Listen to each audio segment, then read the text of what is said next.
Hey everyone, I'm your host, Ricky Shockley, MedSpa Magic Marketing, and this is the MedSpa Success Strategies podcast, where MedSpa and aesthetics practice owners come to discover strategies and tactics that help them better market and manage their practices so they can grow, improve profitability, and have greater impact for their teams and their patients. This was a phenomenal interview. I think you all are going to have a ton of tidbits and takeaways from Raquel's insights. Today, we're joined by Raquel Merlini. She's a registered nurse and certified aesthetic nurse specialist with 14 years in the plastics industry. As the owner of Our Skin Aesthetics, she specializes in Botox fillers, laser resurfacing, skincare, and leading with integrity and compassion. A former IFBB pro bodybuilder, triathlete, and personal trainer, she understands the connection between confidence and well-being. She mentors aspiring nurses and offers Botox training, while her Pay It Forward scholarship supports single mothers and women overcoming challenges. She's passionate about aesthetics, education, and women's empowerment. Tons of great tidbits in this interview on leadership, patient experience, really cool, nuanced perspective on the consult process and the relationship between sales and patient care. I just think there were a lot of really, really awesome takeaways. So with that, we'll jump into our interview with Raquel Merlini. Raquel, thank you so much for joining us. We're excited to have you on the podcast. Thank you, Ricky, for having me. I'm really excited to be here. Yeah, and per usual, I just wanted to start with your backstory, how you got into the business, what inspired you to start a med spa. So you just want to give us your backstory. Yeah, so I was always kind of in cosmetics. I worked for a clinic when I was 18 years old, and then I was a stylist as well as model of the year. I did some trade show work with Auto Show, and then I ended up getting married and having 2 children, and I was a stay-at-home mom for most of those years. And then the crash of 2008, if you're young enough to or old enough to remember it, hit people pretty hard. And at the time, my ex-husband was building single-family homes, and being from Detroit, that market really did hit us hard. So I had to segue into some type of industry. We moved out of Michigan to Charlotte, North Carolina, and we had built 2 extreme home makeover houses at the time. So I had a little bit of experience with that as well. And I was like, what am I going to do? And one of my girlfriends down in Charlotte, North Carolina, who I'd met, she mentioned, why don't you go to aesthetic school? Because it sounds like you have a strong background. And I was like, oh, what is that? So I ended up enrolling in Charlotte to an aesthetic school, and I spent about a year there. And then we ended up coming back to Detroit, Michigan, and I was looking who I wanted to work for. And I was kind of myself being very particular. I knew I wanted to be in plastics or dermatology. So I ended up applying at 3 locations, and I was accepted at all 3. The one that I opted with, though, he was the chief of plastic surgery for a prominent hospital. And when he found out I was going to school, because I was dabbling with some college education courses as well, because I didn't have a formal education, he said, well, would you consider nursing? And I was like, I'm 38 years old. Do I really want to go to nursing school now? But he said if I did, he would teach me everything he knew. And that just put me on my nursing career. So I was already a licensed esthetician, very familiar with skin and the aging process. And it was very easy for me then to segue into an RN role. And I was there for 13 years. And after that, he was getting ready to retire. And I said, I just wanted to be able to go on my own and create a healthy, safe atmosphere for myself and staff and patients. And here I am. That's kind of a cool transition. And especially like the post 2008 years, that's kind of when I first got into digital marketing, right around those years. And if I'm remembering correctly, there weren't really med spas at that time. It was dermatologists and plastic surgeons offering Botox. It was mainly medical providers. There really wasn't a med spa category, if I'm remembering correctly. So you worked there for quite a while. Opened your med spa what year, Raquel? So we are getting ready to celebrate year 2, May 1st, and we're in the process of expansion as well. So been very fortunate and blessed. But you are absolutely correct. There wasn't a lot of med spas, and there also wasn't a lot of knowledge or training that was available either. I look, my girls now, they can go on I'm not going to say TikTok for a reference, but there's so much information on anything, whether it's TikTok, YouTube, Patreon, being able to sign up for courses and classes. And it's a luxury that I didn't have, that it's come so far just even since COVID, right? We've seen the med spa industry just completely blow up. So a lot of progress in the last 13 years. Yeah, absolutely. So yeah, thank you for the backstory. I kind of wanted to jump around to some different topics. Anytime I get to Yeah. talk to a practice owner like yourself that's been really successful, especially in such a short time. For those of you who don't know, I'm looking, Raquel, at your Google reviews. Nothing but 5-star reviews on here, 5-star rating on Google. And all of the stuff that we talk about on the podcast related to like marketing and tactics, those things don't matter if you're not providing an exceptional patient experience. Like if you're just average in terms of operations and execution on the services that you offer, nothing else matters. So I was excited to dive into some of those things. So first, as you started your med spa and you thought about like, hey, how do I make this a place where people want to come? What were some things that you saw in the market that you wanted to do maybe different? And what were some of the things that you wanted to copy? Like what was that matrix? What did that look like early on when you decided to start your practice? So, one, I think I have had the luxury of coming from a customer service background with either our home construction or being in the cosmetic industry. Is really, it's connecting with a patient, right? It doesn't matter who you are, what walk of life. I think that we've all had trials and tribulations through our life. And I know for myself, I've been on my knees like praying and wondering how I'm going to get through the next day. And I think women as well as men who are seeking enhancement and improvement, they come in and they're very vulnerable, right? And the key is to create a safe place for that patient. So kind of like you're their best friend. Or their therapist, where it's in a controlled atmosphere and it's non-judgmental. So that really has been important with our practice. When you look at our Google reviews, which again, I'm so blessed, and it's amazing that patients are willing to share their stories on Google, because that is an open platform. And especially when people don't always want people to know that they're receiving treatment or getting something done. And they come in and you can see on our reviews that it's from my patient coordinator at the desk. She's not only gorgeous, but she's very warm and inviting. She stands up, she greets the patient. We don't have them sit in a waiting room. I want them to be swept up right away into the treatment room, so we don't have a long wait time. I try to be respectful of patients' time. I've sat in doctors' offices and waited, and I just think time is money, and I think it's a respect issue also. So we run very, very timely with our treatments. And then once we get the patient in the treatment room, my medical assistants were previously at our last location, and there's familiarity. And Michelle and Alicia are the type that once they get the patient in, they remember the age of your children, the last vacation that you had, a monumental experience that you might be having coming up or in the past. So we sit and we greet and kind of connect with what's going on in their life. And then by the time that I get in here, they've been able to relax and breathe. And I like to sit down on the stool and have that girlfriend conversation with them. So again, putting them at ease, reminding them that, this is not transactional. It's actually, I do care. I am interested in what is going on in your life. And then we, start to discuss what it is that they're looking for that improvement or enhancement. So again, it's a whole experience. I say it's a marathon, not a sprint. It's about building that relationship. There's so many talented injectors, especially here in Birmingham, Michigan.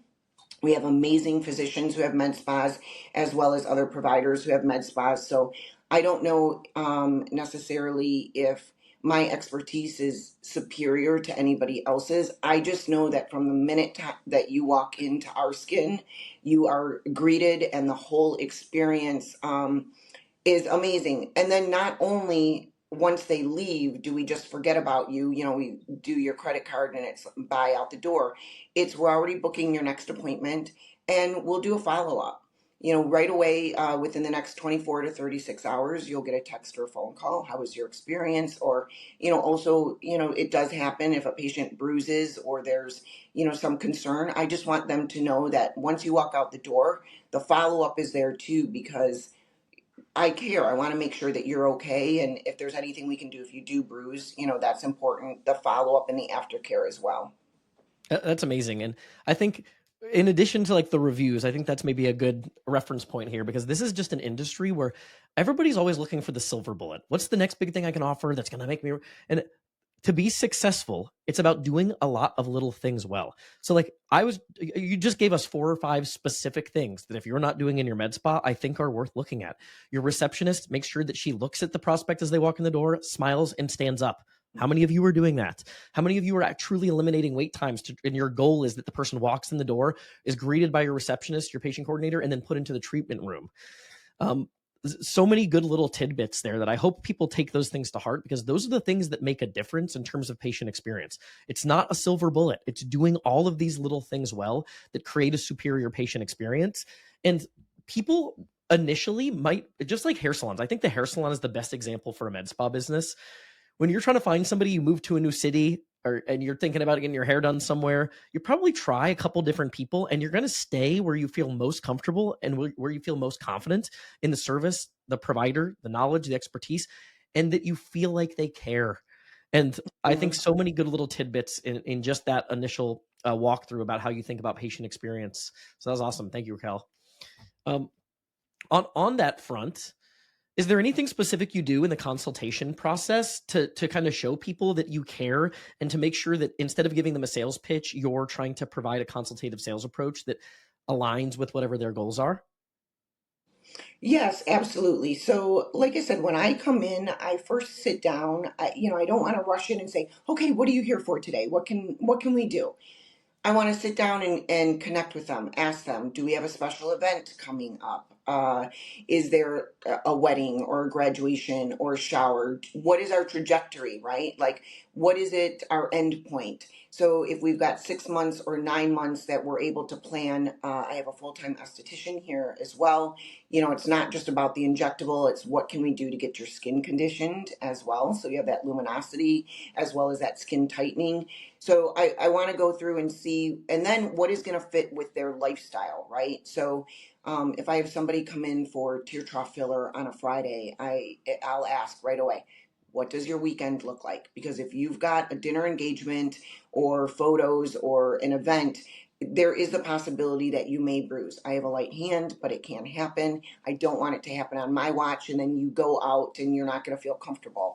So I'm confident enough to tell my patients no also, and select what I think the best treatment would be for them at that time. But again, it's just coming in and sitting down and asking the patient what it is that they're looking for. I'm also known to be a little more conservative in the aspect that I just don't think that you need to come in and I'm going to do 8 syringes in one day. If we can maybe start with a little neurotoxin, get that muscle relaxed, get some lift, and then have you come back in 2 to 3 weeks and reevaluate and then decide what is it that we're looking. Do we need, a lot of people are on Ozempic. I'm sure people have heard the term Ozempic face. Do we need to do some biostimulators, some Sculptra, some Kaha, in order to get that all over regeneration and then come back with a little bit of hyaluronic and finesse? Or do we need that instant gratification because you've got an event and you need to be on? So then we'll go ahead and we'll do our HAs. So again, I think it's just hearing. I feel like the industry, it is a lucrative industry. A lot of people have wanted to get out of bedside nursing since COVID, and they see this industry as like, let me just come on in and make a whole bunch of money.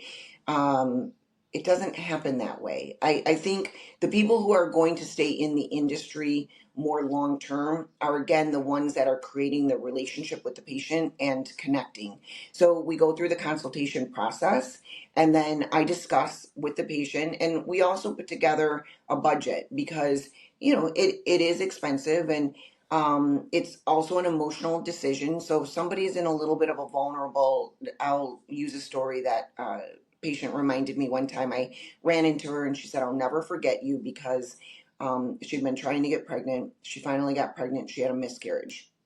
And she came in to see me and she said to me, I want it all. Just whatever you do, just make me feel better.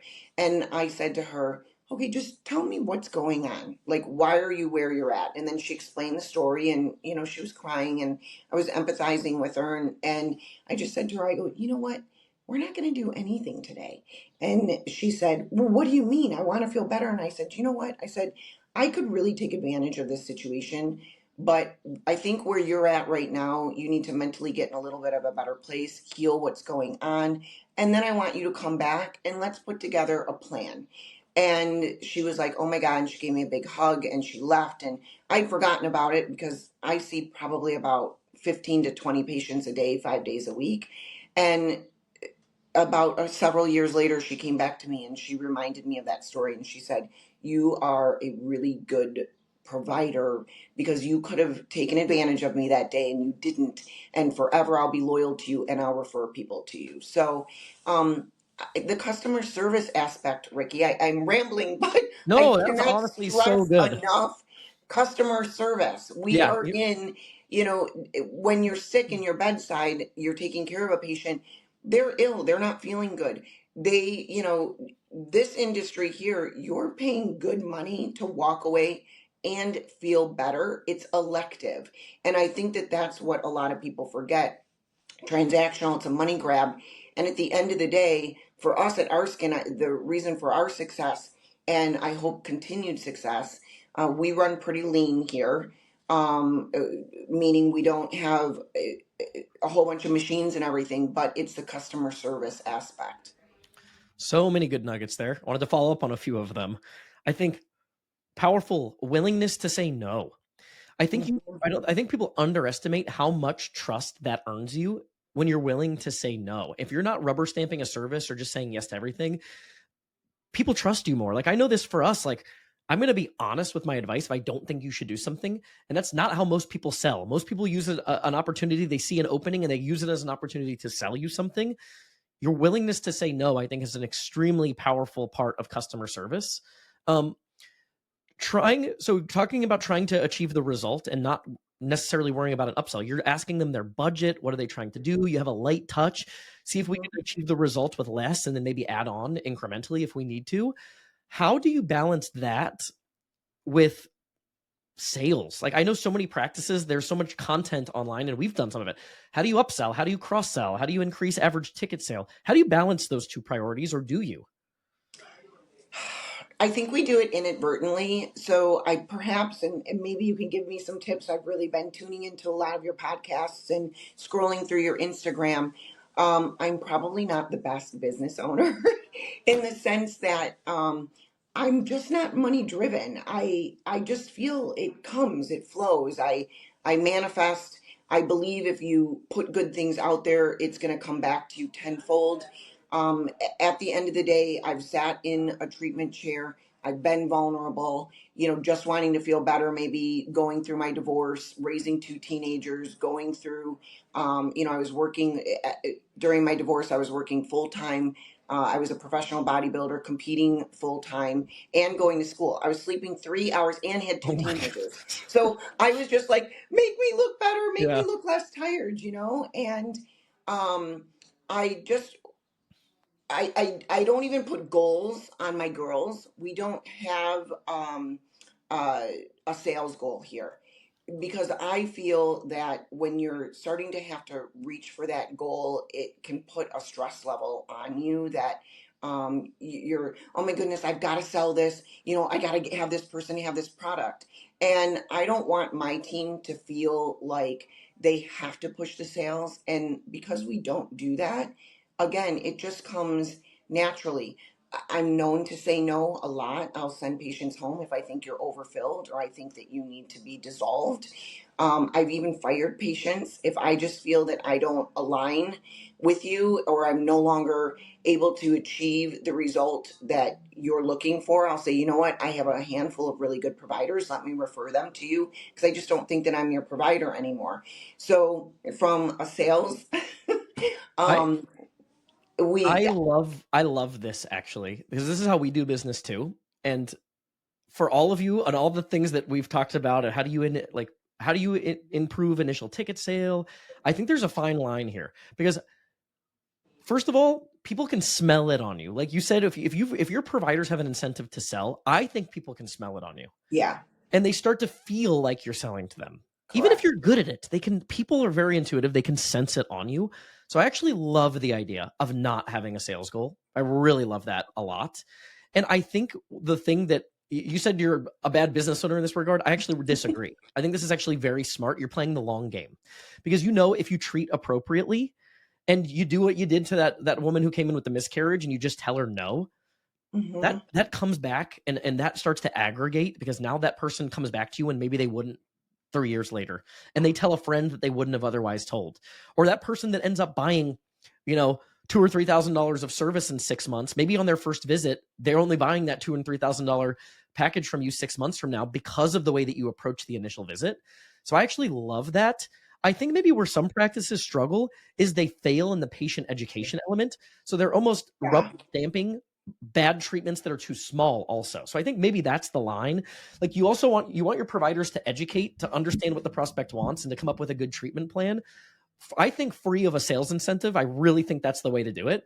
And simultaneously, though, if somebody comes in because they saw an ad for 20 units of Botox, and you Mhm. just rubber stamp 20 units of Botox, that's not a good way to approach sales. So I think sales, that word probably needs to be kind of out of our vocabulary as med spas, and it needs to go to consultation treatment plans that are aligned with the patient goals.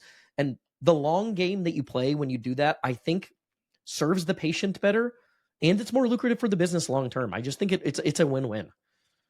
Yeah, thank you so much. It's kind of our business model. It's, like you said, the in-depth consultation is very, very important, and that's the part where you connect with the patient.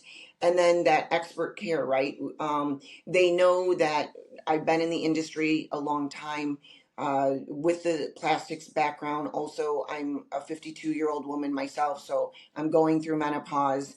I have my adult children. I understand what it's like to one night of lack of sleep, you wake up and you're puffy and your eyes are hooded, and you're carrying water weight that you wouldn't ordinarily have. So I have a little bit of that experience that goes along too, and I'm experiencing it, so I can kind of gravitate different age levels and brackets. And then most of my staff, they're in their 30s as well, and I'm try to keep that youthful so I can still connect with them. My kids are 30 and 28. So I think that's important too. Staying up on the times and what's going on. And then we do tailor our results to, what it is, that plan, as well as keeping our patients comfortable, at ease, both physically and psychologically. And then the ongoing support, doing our due diligence post care as well. And you asked about cross selling. So one of the big things too is, I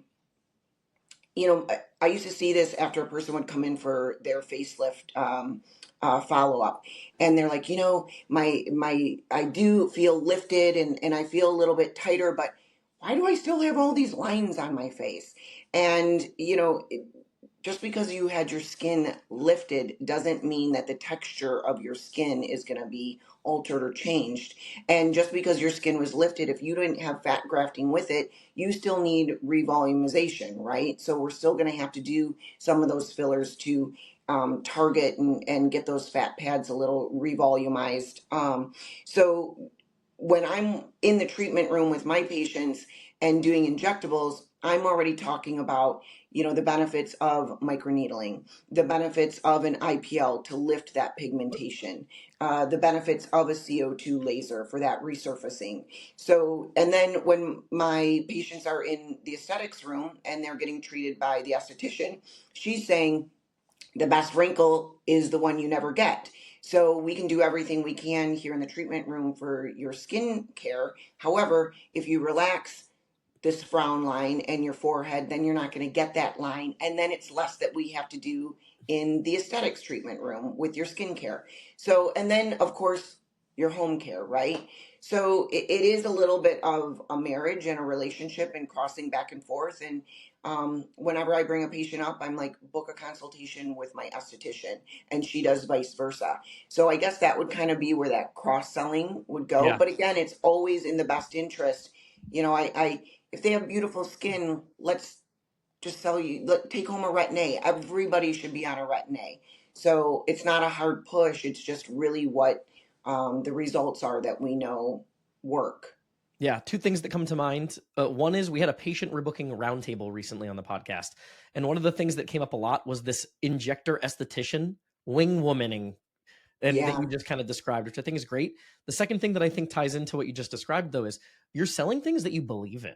So, like, you're not telling somebody to get a microneedling session because you want to sell it. You're like, I actually really like this service. I think it actually helps generate the results that you're looking for. So there's a perfect alignment between sales and promoting things that you actually believe in. I think as practices, when you have a disconnect there, you're going to struggle massively. I have a lot of respect. One of the clients we have recently, he was running a sculpting machine and he was making a lot of money off it early in his business. And after a while, the patient satisfaction was just not good. And he was still selling these packages. And he's like, I'm not going to sell this anymore. Like, yeah. I don't believe in it. I'm not going to sell it to people, even if they want to buy it, because I don't believe in it. So I think with devices, this is going to be a good segue. With devices specifically, you have a lot of practices that buy these expensive devices. You look at real self and like satisfaction ratings. People don't really love them. They're not generating a great result. They're super expensive. And practices, how can I sell more of that thing? You've got a great alignment between the things that you're selling and what you actually believe in, which I think makes everything a million times easier. Segueing that, you mentioned that you operate lean. This has been a topic that's come up over and over again on the podcast. I personally think the most successful path for med spas is to operate lean. And I think the mistake more often than not that med spas make is they are over leveraged in debt based on devices and machines that come in and out of popularity, that have low satisfaction ratings, that the sales rep gives you a very idealized view of what what sales actually look like. And that's actually a common pitfall that's come up on the podcast. So I really like the idea of staying lean. Can you talk about like the decision-making process there, kind of how that's played out? Yes. So again, an advantage that I had was coming from a pretty large medical practice, and there was two mistakes that I frequently, well, there's a little more, but in the topic that we're speaking of, with regards to machines. Number one, I always feel that you should communicate with your technicians and your providers. So I feel that physicians can often get roped in. They go to a conference and they get scooped in and enamored with, this machine that's going to be the magic bullet, right? And if you don't speak with your technicians and ask, can they stand behind the machine? I think that everybody should have a treatment themselves so that they know what to experience, right? Because if you haven't had the treatment, you can't honestly give a example of what their patient is going to be going through or what the end result is going to be. So number one, I think it's really important to speak with your providers and technicians and say, hey, can you stand behind this machine? Again, I was a professional bodybuilder, and I know that you can't hook me up to a cool sculpt machine and I'm going to lose all of these pounds magically and spend $3,500. And that was the advantage that I would say, listen, before you go into a machine that's going to do fat dissolving. I don't want to name, I don't want to make anybody upset, but I don't want to name names, but a fat dissolving machine, the advantage working for a plastic surgeon, I'm like, you can take that 3,500 or 5,000 and just get liposuction, right? Or go and speak with a dietitian or a nutrition expert as well as hit the gym. So that was something I couldn't stand behind. I couldn't stand behind the machines either, that you were going to hook up and flex your muscle in order to build that muscle, because I knew the time and energy that I had to spend in the gym to be able to achieve that sculpted muscle. Now, if you're at your weight that you're going to carry and you're not still trying to lose weight, then maybe you already have to be lean to be able to see that result. So asking your provider, hey, can you sell this can you sell this procedure? And on those procedures, I said, now we're sitting here with a $150,000 machine, and I personally am not going to get behind it because I'm result oriented. So I can't say to my patient, I've never tried to overpromise and underdeliver. I would rather underdeliver and say, hey, you might need to come back for a couple more treatments. Let's see how this goes, and give them a realistic expectation, because I think that's where disappointment comes when you're hyped up and then you look in the mirror and you're like, I don't look any different. So that's one big pitfall. And then the other pitfall is when it comes to being a business owner, buying these machines, they're a huge investment. And it's not just the investment of the machine itself, it's then your disposables, it's your warranty, having them come back and maintain the machine too. So for us, originally when I opened Our Skin, I was going to be the only provider. And when I ended up leaving, the providers who I had hired and mentored looked at me and they said, well, we only stayed because of you. We want to go with you. And I was like, oh gosh, I'm only 1,000 square feet. I have 3 treatment rooms. What am I going to do? I've got 4 providers. And I just said, you know what? I need to just keep my cost low. Let's do what we're good at, what our ROIs, what our fillers are, what our toxins are, and just be the best at what we can do at that time. I trained my girls to do microneedling and chemical peels and dermaplane so that we could still have a little bit of that skincare marriage. And then I was able to bring on an esthetician. But that was a year and a half later. And then we brought on one machine, and it's a workhorse. I don't go, a lot of people get caught up in a brand name, like it's got to be the new hit machine that everybody's talking about and you see on TikTok and Instagram. And my belief is it's not even the machine. Yes, technology improves. I think technology is great, but it's the provider, it's the technician who's running the machine. What is their knowledge? What is their experience base? Are they familiar with skin? Do they know how they can treat it? So I think the pitfalls are speaking with your provider, asking if they can get behind the machine itself, and then, not hopping on the bandwagon, because I didn't want to be over leveraged and then have to feel I have to sell. Hey there, wanted to briefly interrupt the episode to make a quick ask. If you're a podcast listener, it would mean the world to us if you leave a review for the podcast, whether that's on iTunes or Spotify. It's something I hadn't really remembered or thought of asking for, but it does help us show up more frequently so that we can reach more people with the information that we're providing. So it would mean the world to us if you'd leave a review on iTunes or Spotify, if you're listening on audio. If you're watching on YouTube, make sure to hit the subscribe button so you're in the loop for future videos and you don't miss any of the content that we're putting out. A few takeaways I took from that is reverse the priority order here when you're deciding to buy some sort of a device. Buy a device because it's something you believe in. Don't buy it because you've been sold that it's a good business opportunity. Right. I think too many people are buying a device because they think it's a good business opportunity. Your job, your mission is to provide amazing service and results for your clients. So change the order of priority. If you're going to get a device, buy something that you believe in, not something that just looks like a good business opportunity. Under promise and over deliver. I think that's probably a mistake a lot of people make, especially with device sales. And that was a really good tidbit. Avoid trends. Don't just jump on something because it's hot.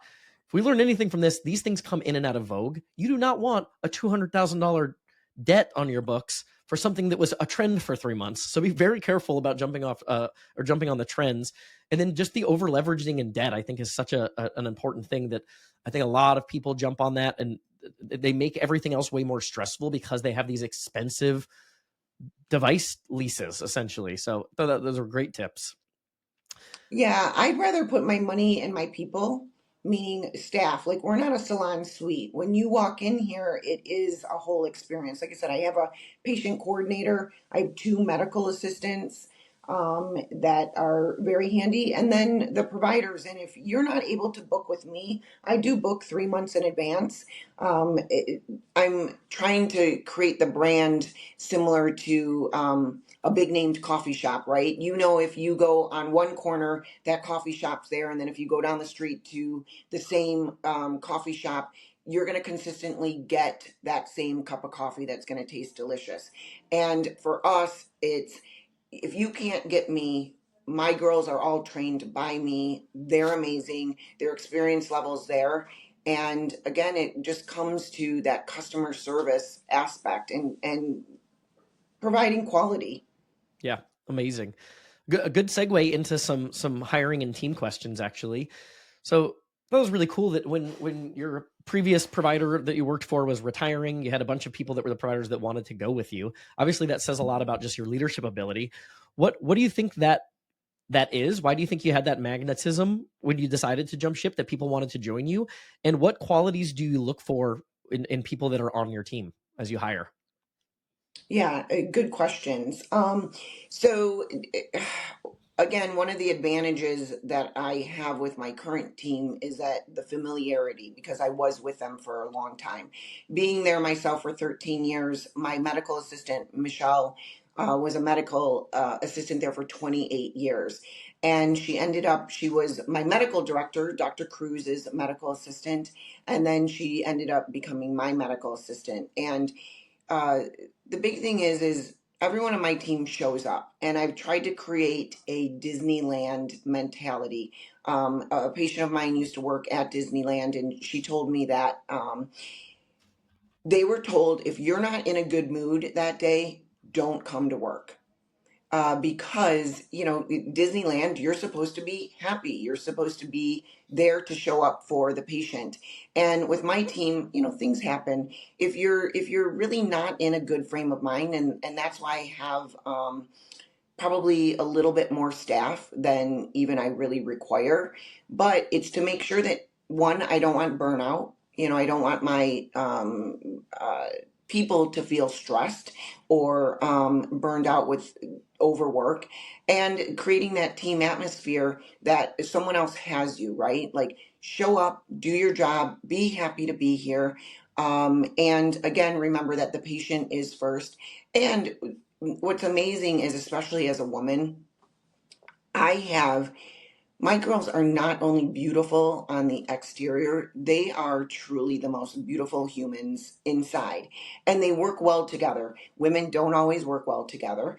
And the big thing is that creating that support. So when I watch my younger injectors sit and have like little think tanks of, hey, Alex, what do you think? Do you think this is a good idea? Oh my gosh, Amanda, let's go in and do a TikTok for this.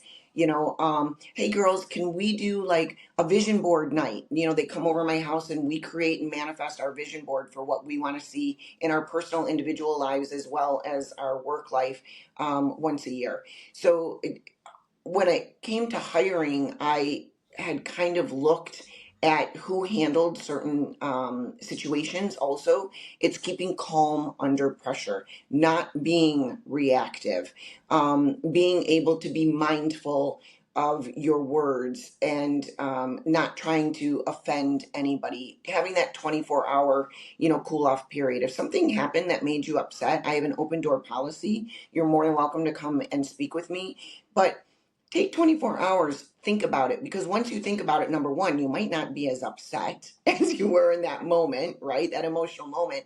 But also, when you have to come back in a cooling off period and then have that discussion, you tend to be a little bit more mindful of it. So, and then when we got here, even though I had worked with everybody for several years, including myself, we all took a personality test. And then we sat in a huddle, and I said, read off out of your personality quiz, what were some of your strengths and what were some of your weaknesses?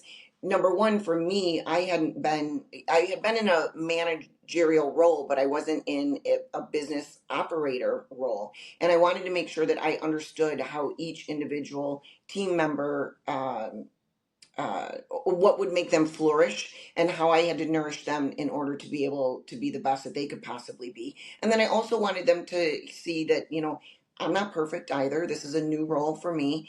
And, this is my strengths and my weaknesses. So the personality test was kind of fun because we learned a lot, not only about ourselves, but kind of like, oh yeah, you do that. So with problem solving. So I guess from a leadership, and then also trusting in my people. I don't micromanage. I really was mindful about putting the right people in the right positions, right? Because I don't want to set anybody up for failure. Again, I think we all have strengths and weaknesses. And if one person's better suited for one thing, then let's put you in that role, as opposed to, why should I have you struggle? Because then I'm able to give you the anonymity, or not anonymity, the autonomy to be able to kind of flourish and grow, and I want to nurture that. So from a leader standpoint, it's just trusting in my team. Uh, so many good tidbits there again. I thought that was really incredible that your team is doing the kind of thing where they're like, we should go to your house and have a vision board night. I mean, that's an incredible amount of buy-in from your team. I don't think most people have that. And I think there's obviously a big scale between employment that is very transactional versus the culture that you've built. Are there any other tidbits that you feel like have allowed you to build that type of culture? Like, why do you think that people on your team have that much buy-in? Or so, like, it's very clear they care about what they're doing. They're excited about that. Any other insights on that? Because I thought that was really interesting. For the people that had been with me for a long time, so my one injector, she was my medical assistant first, and she came to me and she was like, "Hey, Raquel, I have a bachelor's, but I've been working with you now for a year, and do you think I could do what you do?" And I said, "Oh my goodness, someone gave me an opportunity. Why would I not encourage you to do that?" And she was a really good medical assistant, and I didn't want to lose her because I knew what, the fast track nursing program was going to be. But I said to her, "Hey, listen, you go to nursing school, you come back, and I will teach you everything that I know." So here we are, fast forward 5 years later. She's one of my nurse injectors, and she also does our social media. She's very, very talented. So I think the investment was, I poured into her, she poured into me. So we have that connection. My other injector, Alex, she's amazing, very talented. She was a patient of mine. And for many years, her sisters and her mother had come to me, and she was like, "I would love to do what you do." And I said, "Well, come shadow me for a day, because being bedside and dealing with sick patients is very different than having to deal sometimes with needy, healthy patients who are paying you for a service." Yeah. So she shadowed me, and she's a doll, and she's amazing. My other injector, Jalen, she's a nurse practitioner, and she's just a doll. She's a health nut also, and she is good friends with, her husband is good friends with my son. So we had that connection. My two medical assistants, like I said, they had been at our previous location for a long time, and I invested, and they also saw me. So in me starting my practice, I was first there as an esthetician. From an esthetician, I segued into working as a medical assistant. And then I also worked in the OR. I would pre-op patients, I circulated, and I recovered patients, as well as did follow-up. So it wasn't like I just became an injector and came in and said, "Okay, I'm going to inject." They saw me roll up my sleeves, get in the trenches with them, do follow-ups, and wherever, if there was something needed because someone didn't show up that day or they were overburdened with their tasks, I just jumped in. So I think they saw that I am a hard worker and very disciplined in what I do, and perhaps that turned into a leadership. I don't know. I'm a mom. I always have my mom hat on. So I think the investment is both ways, both from them, as well as they know that I'm there and I want to see them succeed. I also, and I'm sorry if I am rambling, but No, everything when is solid gold. Keep going. when we came over here, I didn't make my girls do a non-compete. And a lot of people were like, "Oh my gosh," especially again in my area, there is a med spa in every corner. When I came to the building that we're at, there was already an injector downstairs, and since we've been here, there's now two or three other injectors in this building alone. So, and I just don't look at it as competition. But oh God, Ricky, I lost my It's okay. thought. The, Hold on, because it's a the really good non-compete, you thought. didn't Can make we them sign a pause? non-compete. You had a thought process as to why you didn't make them sign a non-compete. Yes, thank you so much. I didn't want them to sign the non-compete for the fact of, I don't think you can buy loyalty. Okay. I think, again, it goes back to that Disney World, Disneyland ideology of, I want you to be here because you want to be here. So I don't want someone to feel trapped. And non-competes really don't stand up, especially in the law here in the state of Michigan. But at the end of the day, if I have to strong arm you to stay, I don't want you here because I don't want you to quiet quit. I don't want you to ruin the culture that we have here. I'd rather you wish you well, no harm, no foul, go on about your business, wish you all the best. But I just don't want the negativity here. And I want you to be here of your own volition because you feel that this is the best fit. So I personally, again, maybe from a bad business standpoint, I don't have a non-compete for my girls. This episode is brought to you by MedSpa Magic Marketing, my agency. We help med spas and aesthetics practices grow with more effective marketing strategies. And I know that's a vague phrase, right? It's a vague claim. So I have an offer for you. I offer this to any new prospects. If you're interested in exploring another marketing option, a new agency, or just getting into Facebook, Instagram, Google Ads for the first time, I'd love to show you why we're different, what we're doing for clients. And we can do that via a 1.5 hour planning session where I'll outline a specific marketing plan and I'll give you all of the blueprints that we would implement if we were to do business together. Now you can take that, use that on your own, hire someone else to help you execute it, or work with us. We really don't hold anything back on that strategy call. And I think you'll have a lot of confidence in how you manage your marketing investment moving forward, understanding some of the nuances that can help you implement more effective marketing strategies for your business. So if you want to do that, you can go to medspamagicmarketing.com. So I was listening to something recently, and the person was saying, in business, you have three things: people, process, and programs. And he said some of those other things are commoditized. The thing that's going to set you apart is your people. It seems like that's something that you really believe. So having top tier people is kind of a non-negotiable. If those people don't have a positive attitude, they're not treating the patients well, they're not really A+ in their work, then that's a reflection on your business. So I think that standard is really, really cool. How do you something else I heard recently was your dreams as a business owner need to be big enough to contain the dreams of your people. So how do you align an incentive structure that you said that night you did the vision board, that we're talking about what you want out of your personal lives, your professional lives? I know that can probably get a little awkward as the business owner. How do you manage that? How do you make sure that they're on a path to achieve what they want to achieve, just even financially and professionally, in terms of what they want their work-life balance to look like, things like that? Yeah, so having that conversation with them, right? Again, keeping the open dialogue, seeing what their aspirations are. Currently, my one talented injector, she's pregnant and she also works at the hospital. So, her goal, I just asked her, what does life look like after you have the baby? And for her, she really doesn't want to go back to the hospital. So, again, because we are a little tighter space here, we are in the process of our expansion and creating 3 more rooms, because she would like to come on full time. I need to have 2 rooms, so to be able, with my patient clientele population, bounce back and forth between. So, I had to look at her and say, how does this look for you? So having that open dialogue with your people, I think is so important. I think that you can get in the routine, the day in and the day out, and you forget that, they have their goals and their aspirations as well. So, Just open communication. dialogue. Yeah, open Communication dialogue. is huge. I think so much can be solved with just having a conversation, and they can be hard conversations. They can be uncomfortable at times, but you have to have those in order for growth. So that's really important Yeah, here.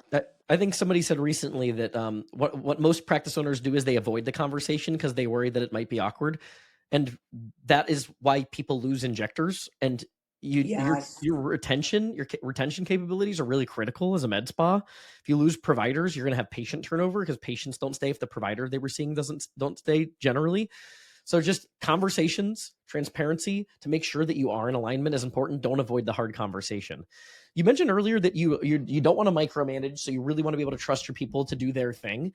How do Mhm. you balance that with also ensuring that they're doing what you want them to do in terms of process, consultation, the way that they treat patients? How do you ensure quality control that aligns with how you want your practice and your providers to run without being a micromanager. Like, you've got a way that you've done things that's obviously been very successful. Your patients love you.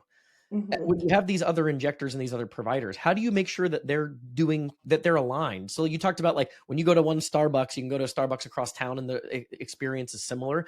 And as you scale, that becomes more and more important. How do you make sure that there's alignment there between the experience you give a patient and the experience they give a patient? Is that just training and education, and you being you mentioned that you're the person that trains your providers? I'm assuming that's a critical part of this. Yes, it is a critical part of it. I have really good relationships with my reps, which is important. I'm going to a training and education tonight. I always say to my reps, if there's any training or education, can you please keep us abreast of it? My girls don't even need to inject, but I like for them constantly to be stimulated, learning different tools and techniques, also going to different locations to see how different providers run their businesses and their med spas. So that constant education.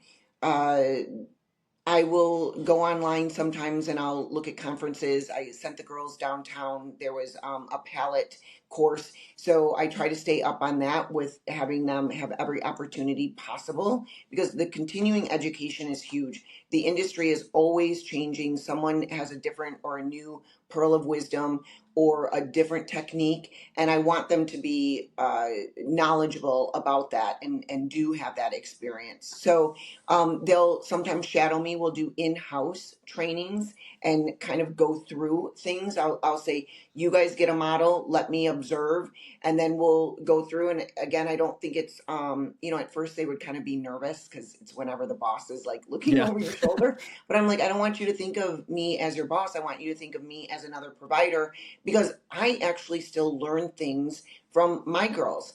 They're up on TikTok, they're up on watching all of these videos, and I'll come away with a little pearl of wisdom that is like an aha moment, like, oh, I didn't know that you could do it that way. I mean, when I first started out, Botox wasn't even approved for the forehead. We were only doing a 5-point injection on the glabella. You didn't do anything to the lower face. So, and then we've got group chats where if they see something, they're like, hey, this is a really good idea, look into this. So again, we're constantly always So talking and speaking and doing think tanks. So that kind of like pursuit of excellence is kind of just infused in the culture. The fact that you've got group threads where you're sharing ideas and cool new things, and, oh, did you see how this person was doing this? I think Yeah. that is the stuff we call it, like a 1% improvement mentality. We've got a little emoji in our team chat, but it's that type of mentality. How do we find a way to be 1% better and not just going, I learned what I learned, this is what I do? Like, always having your eyes open to continuing education opportunities. And so much of continuing education, I think this is a hesitation people have with learning in general, is 85 to 90% of it is going to be stuff you've already kind of heard or you already knew. It's just, where do you find the extra little nugget? And how do you find the extra little nugget time and time again to make you better and better as a provider? Love that. And not being defensive, being open, right, to constructive Yeah. criticism and pointers. Again, like I said, I mean, I learned so much from my girls also. So, yes, working together and having that open dialogue. So I think by all available evidence, you've been very successful in the duration that you've been in business, and you've got very busy books and things. What has been your most effective marketing strategy, whether it's social media, word of mouth? How have you grown the business? So, how we've grown really is our referral program. We have some amazing referral programs in the sense that not only will we, so I won't do Groupon, not that there's anything against that, and we don't discount prices. I think that works for some, but for us, again, we are a concierge experience. But our referral program will not only reward our new patient, but we also reward the current patient. So whether it's 10 free units of Botox or maybe $50 off of a syringe, just to say, hey, thank you for recommending us and trusting us that you would recommend us to a family or a friend. So we're really, our growth is, I mean, I'm still getting new patients. I thought maybe I had peaked at the previous location and then coming here, I was like, okay, I'm taking my 2,000, 3,000 patient list with me, but I'm still seeing 3 to 4 new patients a week based upon referrals, as well as my girls are too. So that's been big. What else have we been doing? We'll do flash sales. We do a great once a year, our Black Friday special that I carried it over from our previous location. I keep my patients in constant reminder that we're going to have this Black Friday special. Come on in here. It's you put $100 down, and then we'll give you a certain percentage off that you can use for up to 6 months. So uh, I think that's the way that we've had best success. I was listening, I really enjoyed one of your recent podcasts about maybe doing, I'm not really ready yet for a membership program, but I like the idea of a punch card. Yeah, I And thought if that we was do X interesting amount, too. that was a really good, I encourage everybody, check that last podcast Yeah, that's out. the That Louis was really Frazino, good. the recent episode of Louis Frazino. Yes. Yep. Yeah, that's cool. And so many practices, again, looking for the silver bullet. The reality is any business, the strongest position you can be in is to have referrals and word of mouth. But in order to have that happening, you have to be A plus. I think so many people think that they're doing a good job, but good is not good enough because those people have options. The Yeah. services that we offer are commoditized, the relationships and the connections are not. So that's the way that you differentiate. That's the way that you stand out. That's the reason Raquel has 3 or 4 new patients without even really trying to achieve new patient growth because she's already busy. Like when you do an exceptional job and I go to Google and I see nothing but 5-star reviews, that's going to lend itself to word of mouth and referral business. And there are a lot of things you can do to supplement your growth, but there's nothing better than that as a med spa. I think it's an awesome place to be that you don't have to spend money on marketing and advertising and you're busy. Like that's a really phenomenal place to be, but you got to be exceptional to get to that point. So stop looking for the silver bullet. Be refined in the details of everything that you do. Care about your patients. Put an emphasis on service. Put an emphasis on your people. Be a good leader. I think all of those things are super critical. Raquel, any last tidbits to add? Yeah, just be authentic, be exactly who you are and let the patient see, that you are there for them and creating that safe environment for both psychologically and medically. Customer service is building that relationship. And if anybody can take anything away from this, it's not a fleeting encounter. It is building that rapport because when you build that relationship, they are going to constantly some of my patients have been with me for 13 years from the beginning. So I've grown as an injector, they've grown, I know their life, and it's just connecting and providing a safe space for that patient so they want to return. Yeah, I love that, Raquel. I think this was a phenomenal episode. Thank you for sharing all these insights. Where can people learn more about you and what you're up to, your business? Yes. So our website is ourskin.net. Our social media is ourskin aesthetics on Instagram. So at ourskin aesthetics. And then my personal page is at ourskin admission. And we've got some exciting things happening here, like our expansion. And we'd love to hear from you. Yeah, and I would encourage you guys to follow and connect with Raquel. We'll make sure that those links are all in the show notes. Raquel, thank you so much for joining us. Oh my goodness. Thank you so very much for having me. Thanks everyone for tuning in. This podcast is a production of Med Spa Magic Marketing. If your med spa or aesthetic practice is in need of digital marketing services, help with advertising on Facebook, Instagram, Google, lead generation, and booking more appointments, please visit medspamagicmarketing.com.